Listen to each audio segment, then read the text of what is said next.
So we're going to start this week talking about linear regression.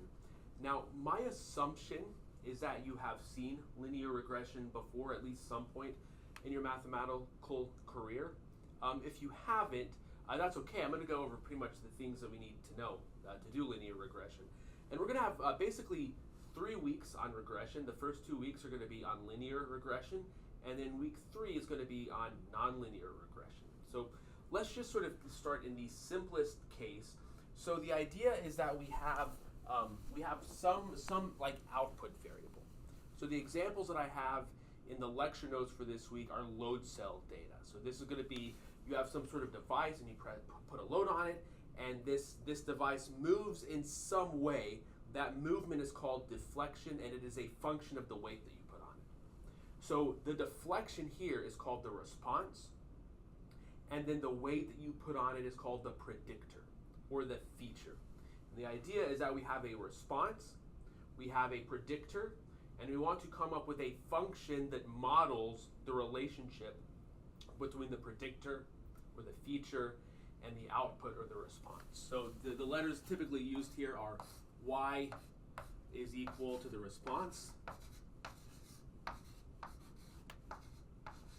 and then x is going to be the predictor. And what we want, I mean, this is, in some sense what all of statistical analysis is in some sense, statistical learning is in some sense. We want a function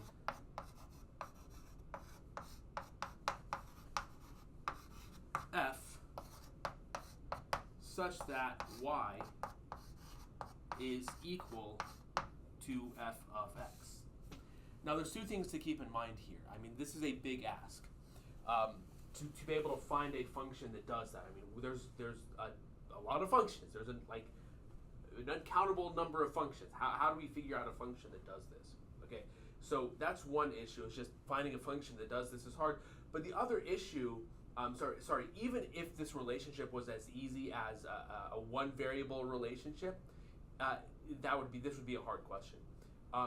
In actuality, there's going to be more variables here than just y. So for the load cell data, there's more going on than just the load cell, than the force being applied to the load cell. You have to take into account all sorts of things if you want to get something exactly right. The atmospheric pressure, the other things happening in the atmosphere, measurement errors, all that sort of thing are really going to have to be part of this function here. But we just, the main thing, the sort of effect or the feature that is dominating this relationship here between, for example, the load cell force and the deflection is going to be the weight that you apply to the load cell. And in general, if we have a situation where there is one variable that is just kind of dominating all of the other variables, maybe this is going to be a better approximation than in other cases. So for example, in your homework assignment, you're going to be estimating miles per gallon just from horsepower. Well, horsepower definitely factors into the miles per gallon, but there's a lot of other stuff that factor into the miles per gallon as well. Like the weight, the year model, the model year, all of these other sorts of things that could factor into that. Okay, so in that case, it's not as likely, it's not as reasonable that we should be able to determine the output MPG from the one input, the horsepower. But we're sort of saying, okay, well, if we did, here's what we can do. Okay, and so that's kind of what we're doing here. When we do linear regression with one variable, we're saying, okay, look, we know that probably there's more than one variable that should go there, but let's just sort of forget about that and see the best that we can do if we only consider the effect of this input variable x on the y there. Okay, now Okay, so we want to be able to figure out what this function is. So we're going to collect some data.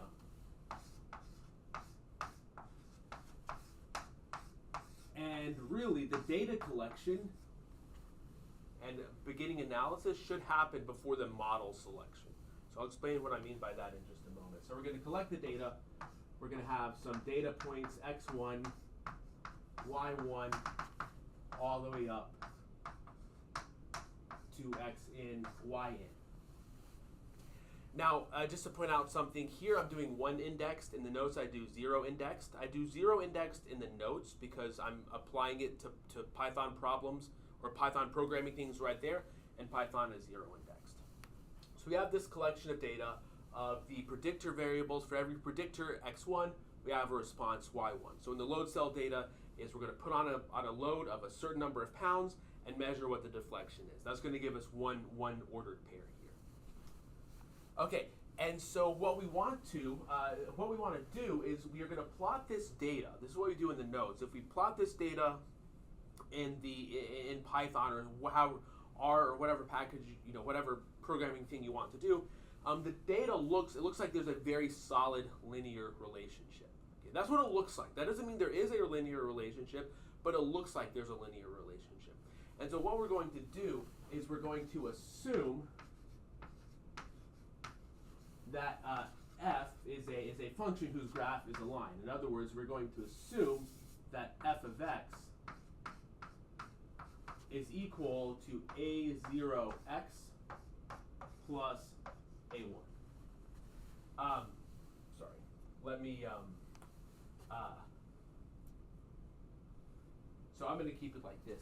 So I would ordinarily, if I was writing out a generic polynomial, I would say a1x plus a0 so that the index matches the power on x. But because it's more natural in terms of Python to do it this way, I'm going to do it this way as well. So a0x plus a1. So we're going to assume that f of x is equal to a0x plus a1. And we want to try to figure out what the a1 and a0 and a1 are. So it's important to note here, we have data. We're assuming the function has this form here. So the thing that we need to figure out are just a0 and a1. Okay, so let's keep track of what we've done so far. We've collected data and we've plotted it. The plot tells us that we are thinking about having a linear model like this. Okay, well, the most generic linear or really affine function is given this form right here. So the first sort of step of analysis is to plot the data, look at it. It looks like it could be a linear model, or meaning an affine model like this. Okay, and then the next step is going to be to use this data, or use these data, to calibrate the model. That is, find out what a0 and a1 are. So this first part here, so plot, we plotted this and select this model here. Now the next step is going to be calibration. So what does that mean? Well, if this model is true, then we're going to have the following system of equations. We're going to have y1 is equal to a0 x1 plus a1. In other words, you put in the predictor x1, y1 should be the output if this model is true. And if the data collection is like exact, there's no rounding errors or anything like that. Obviously in practice, that's not true. Okay, and then we're going to have y2 is equal to a0 x2 plus a1, and then all the way down to yn is equal to a0 xin plus a1 like this. Now this is an overdetermined system of equations. This is an overdetermined system of equations. So this is overdetermined.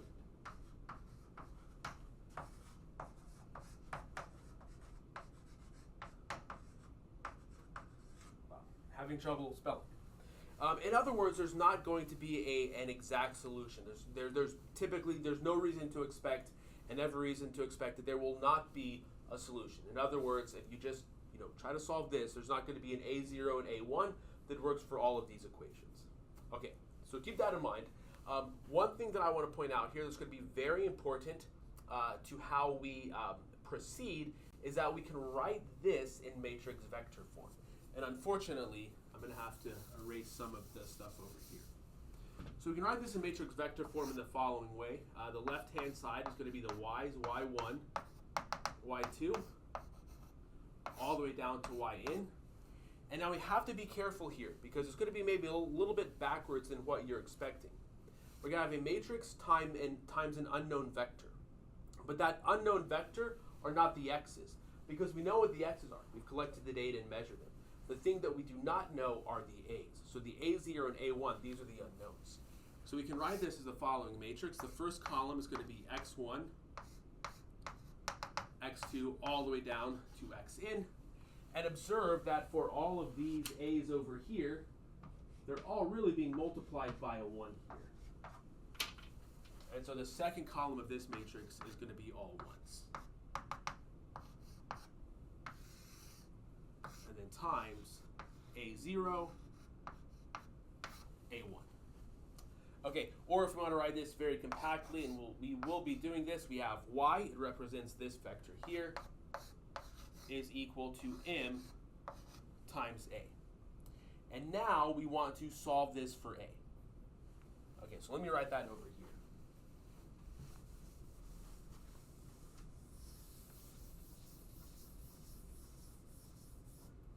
So we're going to have our vector y1 down to yn. We're going to have x1 down to xn, 1 down to 1 times a0, a1, and we want to solve. I'm going to put solve in air quotes because, like I said, there's not an exact solution. Solve for a0 and a1. Okay, and so this solution process right here, where we find a0 and a1, we can call this calibration.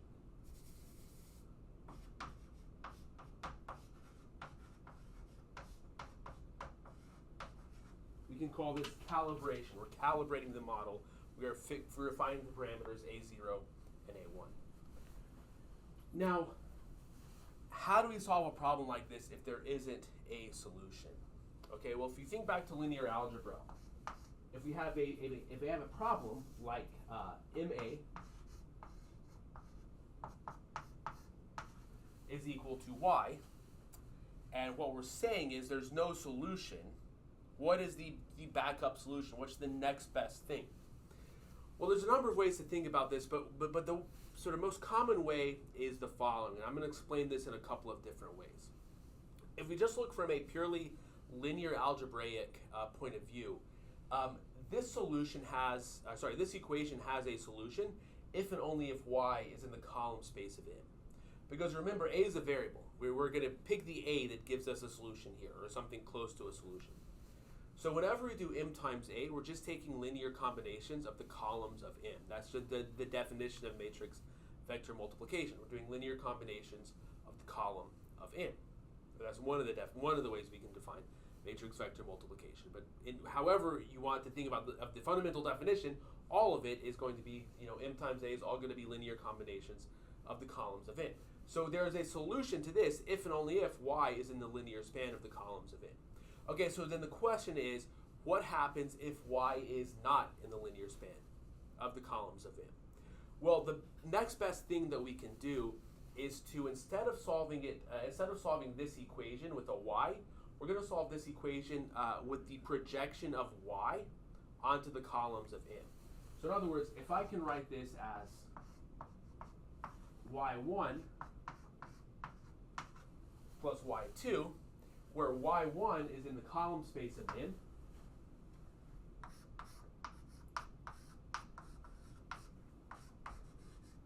y1 is in the column space of m, and y2 is perpendicular to the column space of n. In other words, it is in the orthogonal complement of the column space of m. Okay, so if I write y like this, what I really want to do is I want to solve the equation. The backup is going to be solve the equation MA is equal to y1. And my claim is that the solution to this equation, there's going to be a solution since y1 is in the column space of m. We know there's going to be a solution. And two, that in a certain sense, this is the best solution. Okay, so I'm going to explain now why this is the best solution, or in what sense it's the best solution. So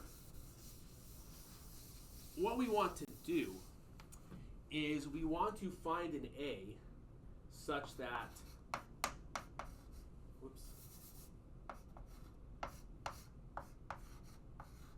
MA minus y is minimized. So what is this quantity here? It's just the standard, the magnitude or the Euclidean norm in in dimensional vector space. And since the squaring function is an increasing function, at least for positive numbers, minimizing that is the same as minimizing this. Okay, and we're minimizing this over A. In this case, it's going to be A in R2 because that's a two-dimensional vector. Okay, well, what we have here, if I decompose y in this way, in terms of y1 plus y2, that is something in the column space of M, plus something in the orthogonal complement of the column space of M, then I can write this in the following way. So we're going to look at minimize A in R2, and we're going to have MA minus Y1 minus Y2. Okay, now here's something very important. This right here, this is in the column space of M. Why is that? Well, M times A is in the column space of M because by definition this is just a linear combination of the columns of M, and so therefore it's in the column space.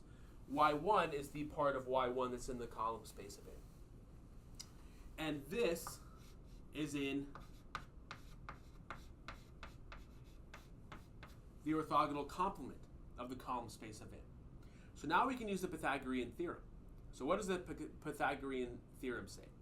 It says if you have the V and W and they're orthogonal, the magnitude squared of V plus W is the magnitude squared of V plus the magnitude squared of W. And so what this is going to be equal to, this is going to be the minimum over A's in R2, MA minus Y1 squared plus Y2 squared. Now the only thing that we can have, the only thing that we can sort of choose over here is what A is. We're going to find the A that makes this the smallest. So for a fixed Y, this is fixed. Like for a fixed Y, we cannot make this any smaller than it already is. It just is what it is. The thing that we can make small, the thing that we have control over, is this. Since Y1 is in the column space of M, we know we can solve this equation. In other words, we know we can find an A where MA is equal to Y1. And then MA minus Y1 is going to be equal to 0. And so in that case, if MA is equal to Y1, then this whole thing is going to be equal to 0. And that's going to be the minimum, right? Because this is a positive term or a non-negative term that just is what it is. It is that. We can't make it smaller. So if I want to find the A that makes this whole thing smaller, I need to make this as small as I can be. And it's a non-negative number, so the smallest that it can be is going to be 0. And so that's going to be A, that's going to be A such that MA is equal to Y1. Okay, so then that's what we want to solve. We want to solve MA is equal to Y1. But notice something. If MA is equal to Y1, then MA minus Y1 is equal to Y2. And Y2 is perpendicular to MA. Y2 is perpendicular to the column space of M. Okay, so then what we need then is we need MA minus Y to be perpendicular to the column space of M. So that's what we're going to do. We're going to find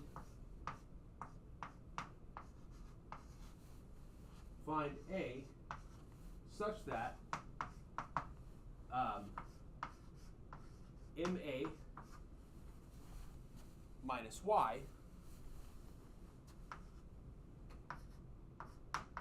is perpendicular to the column space of M. Let me just go over again why these two things are connected to each other.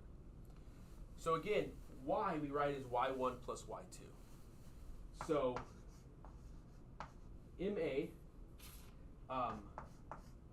minus y is equal to ma minus y1 minus y2. Now, the only way, so this right here, ma minus y is going to be perpendicular to the column space of m. The only way that can happen is if that's equal to 0. Because this is in the column space of m. y2 is in the orthogonal complement of the column space of m.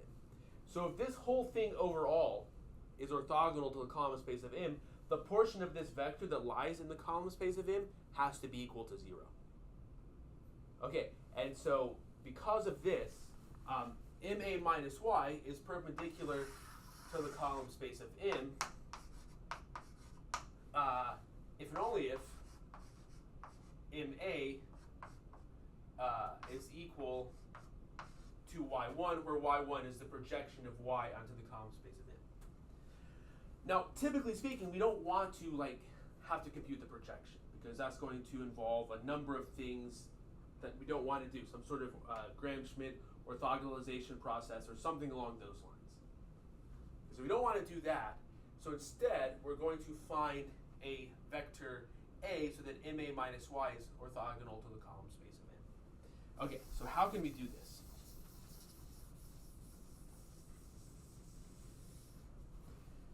Well, a vector v is orthogonal to the column space of m if and only if I look at every column little m of m transpose v is equal to 0 for all columns m in the matrix M. That's what it means to be orthogonal. That's what it means to be orthogonal. A spanning set for the column space of M is the columns of M. So if a vector is orthogonal to each column of M, in other words, this relationship here holds, then the vector is going to be orthogonal to the entire column space of M. Okay, so if V is orthogonal to all of the columns of M, then it's going to be orthogonal to the column space of M. Okay, so we've got V is in the column space of M, in the orthogonal complement of the column space of M, if and only if M transpose V is equal to 0 for all M for all columns of the matrix M. Well, we can write this in terms of one matrix vector equation. M transpose V is equal to the 0 vector, because what's happening here, the first entry of this vector is going to be the first column of M dotted with V. In other words, this, where there M is the first column. The second entry of the vector on the right-hand side is going to be the second column of M transpose times V. In other words, M transpose V, where M there is the second column of M, and so on and so forth. For us, we just have 2 columns. Okay, so then what we need to do then, the equation that we can sort of think about is solving M transpose MA minus Y is equal to 0. M transpose times MA minus Y is equal to 0. Okay, and we can use various linear algebra packages to solve this. As we will see in week 2, in week 1, we're going to use the polyfit package from NumPy to sort of do these computations for us and find A. In week 2, we're going to build our matrices from hand or by hand, so to speak, and not use this exact equation, but use the least squares algorithm in NumPy. That's going to give us the solution to this is going to be the solution to this. Okay, least squares, we're finding the A that minimizes this. Okay. Now, as you go through the notes, you'll see that we didn't stick with the linear model. So what we did at this point, after we figured out after we did the polyfit to come up with the A0 and A1, what we did is that we saw how good of a fit that was. And the way that we did that was that we looked at, there's a couple of things that we did, but the first thing that we did kind of graphically was to look at the residuals. So the residuals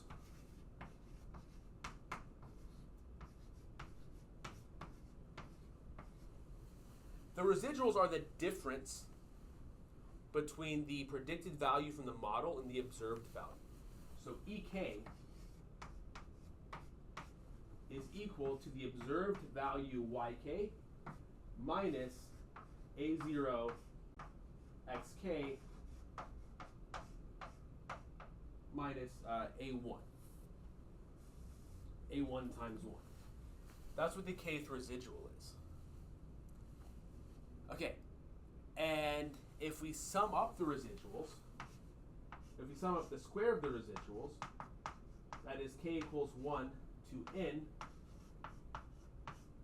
times ek squared, this is called the residual sum squared, RSS. And it is exactly this quantity here that we're minimizing. Why is it this quantity here that we're minimizing? Well, if you think about what's happening in each vector, each row of the vector is going to be this, except swapped around. And we're minimizing this. So what the least squared method does, it is minimizing this quantity right here. That's another way to think about the least squared method.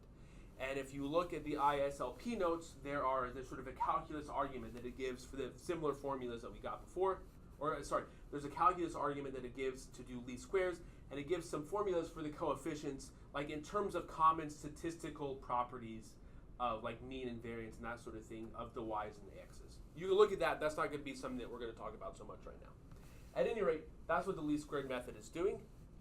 One way is sort of this linear algebra method to look at it, and other ways in the ISLP book. In other books, they give a more calculus way of looking at it. Now, a question you might ask is, why not just add up the residuals themselves? Like, why not just look at this? Okay, well, the main reason that we don't do this is because if we do this, then this is going to be equal to 0. So whenever we have a constant term in our model, the residuals all add up to 0. Okay, I might talk about this more later, but I want you guys to come up with this. Think about why this is true on your own. Okay, it has to do with the fact that when we have a constant term, our matrix has a column of 1s. Okay, well, that kind of makes sense anyways. Even if they didn't add to 0, there could be cancellation because there's some positive and some negative. And so maybe if you just add up the residuals, that doesn't make sense. But why not just add up the absolute values? That seems maybe the more natural. And yes, I agree. This is one way that we can measure how good of an approximation is. This is called L1 minimization. But what we do is L2 minimization, which means we have a 2 there. There's a couple of reasons that we do this. One, it works a little bit better in this linear algebraic point of view. There's like, if you've taken analysis classes, there's Hilbert space structure here that's really in the background that makes some of this stuff work nicer. Also, for the calculus example, squaring is good because it's smooth, whereas absolute value has, it's not differentiable at 0. So this is a little bit better in terms of finding minimums and stuff. Okay, the next thing that we did was that we plotted the residuals with the x's. So what we did next was we plotted the residuals. So we plotted x1, e1, all the way up to xn, en.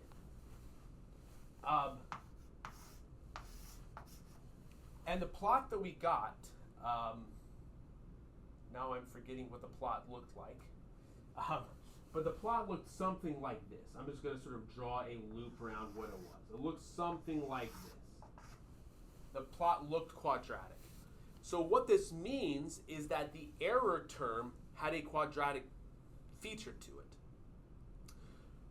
So in other words, what it really looks like is that our model is not linear, right? Our model is not linear. Our model is actually quadratic because there's a definite quadratic shape to the graph of the residuals, right? So why can we conclude this? Well, the model is going to say yk is equal to a0 xk plus a1, and then ek is the catch-all. It catches the error in the model, like the underlying error between the actual model or the actual relationship between the load cell and the load, or the deflection and the load placed on the load cell, and then also other things as well, like errors in measurements, all of these other sorts of things, other variations in the temperature of the room between times of testing the load cells and stuff like that. Okay, but what it really looks like from the plot, it looks like this ek is really something like, I'm going to use a different letter for now, b times xk squared, and then, there's going to be some error there as well. So now what we're going to do is we're going to say, hey, you know what? It looks like maybe a quadratic model is better. And so that's what we're going to do. We're going to do a0 x squared plus a1x plus a2. And then we did everything that we did before, except now our matrix is going to have 3 columns. So we're going to have y1 down to yn is equal to x1 squared down to xn squared, x1 down to xn, and 1s, and then times a0, a1. A0, A1, A2.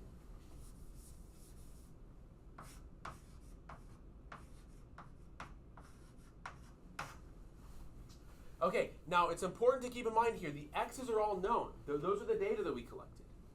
And notice that we just collect one set of data. We just are looking at a different model. We don't have to go back and collect data again. We have this one collection of data. The x's are known, so x1 squared is known, x2 squared is known, and so on and so forth. The y's are known, we collected those data. What's unknown are the coefficients a0, a1, and a2.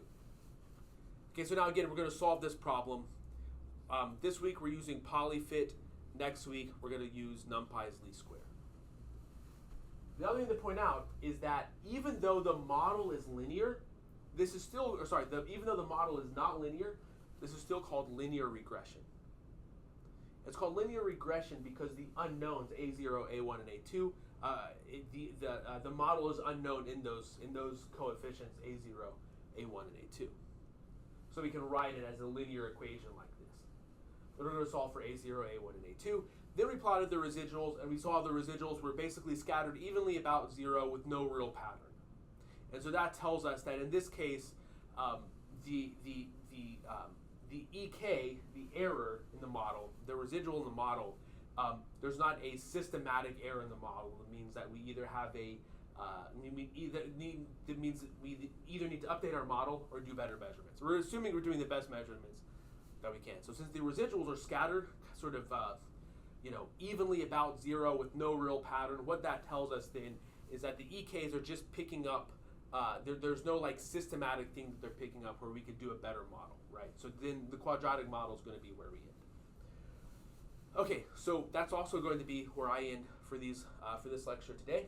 I'll post some more videos later, but this gives us an introduction, a fast introduction. Hopefully, using some linear algebra that you've seen before.